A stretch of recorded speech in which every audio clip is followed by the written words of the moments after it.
Only today. Coming up to the mic. Dropping the mic now. Everybody's ready, sir.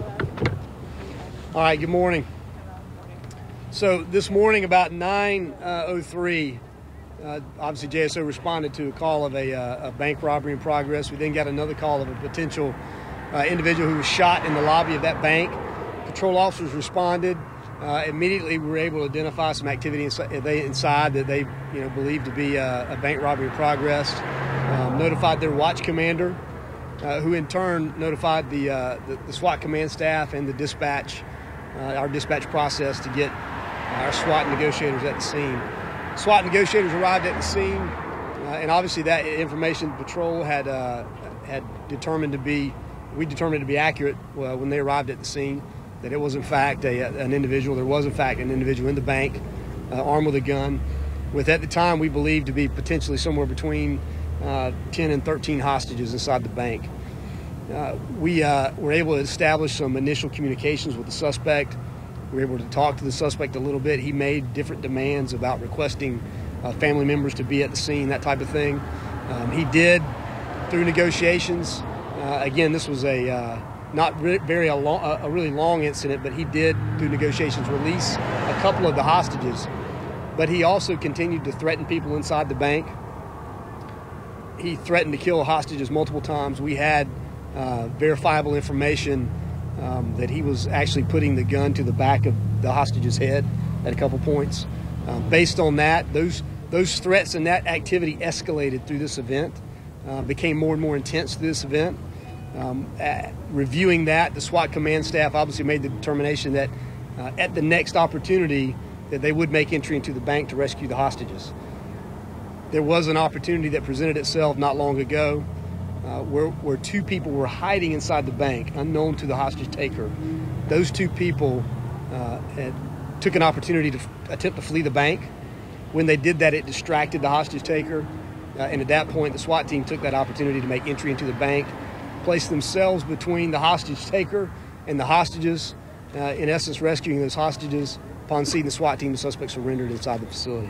So we were able to take him into custody without incident, and again save the lives of those hostages. So listen, a fantastic job by the patrol officers at the scene, fantastic job by the SWAT team, and those guys work and train hard every single day for days like today.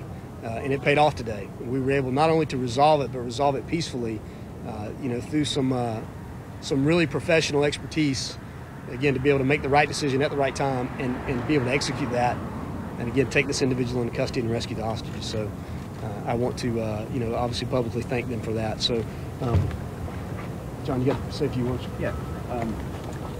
Yeah, on behalf of Community First Credit Union, we are just so very thankful that this hostage situation ended up resolving itself in a safe way for everybody.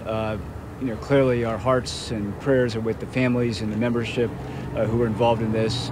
But we are very thankful also that the JSO, the SWAT team, the negotiators did a fine job in bringing this to a resolution. And we certainly do appreciate everything, Sheriff Williams, that you've done. And once again, we need to get back with our employees. We need to get with our membership and make sure that everybody is taken care of, and we'll do whatever we can to make that happen.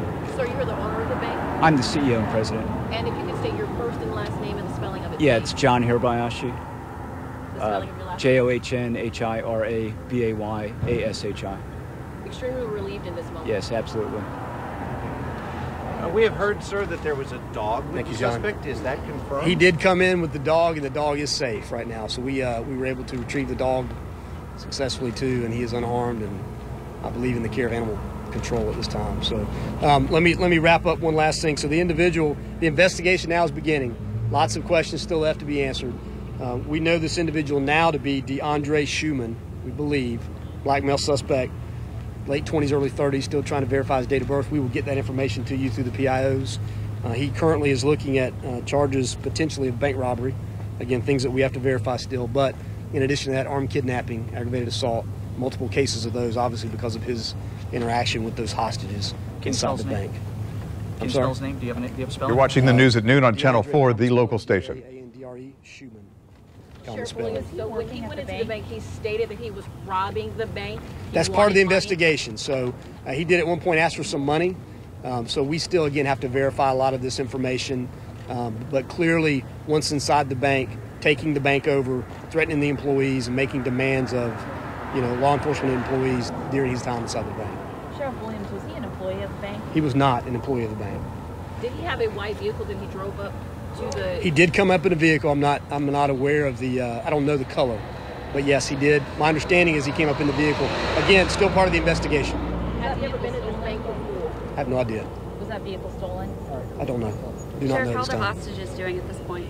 Well, as you can imagine, they are shaken up.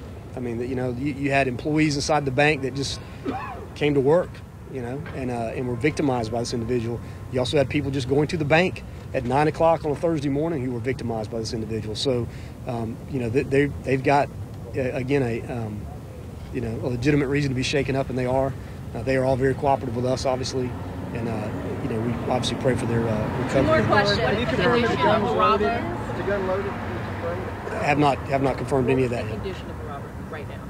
The condition of Robert. he is in custody and uninjured. What about the victims? How many people were shot, and what is their condition? Nobody was shot. Nobody was Thank you, shot. Sheriff. Yeah, we will update you on more information.